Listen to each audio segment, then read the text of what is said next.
Okay, today we got some of the insulation down in this thing.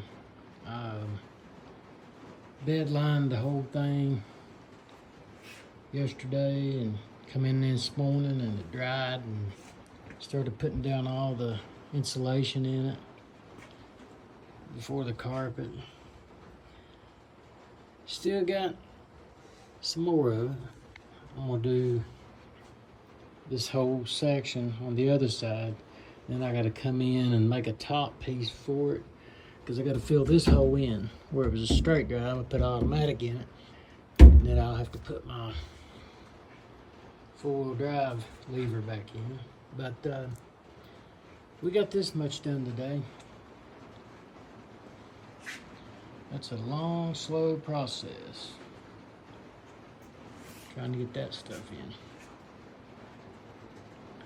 But there it is. We're getting closer. Okay. We out.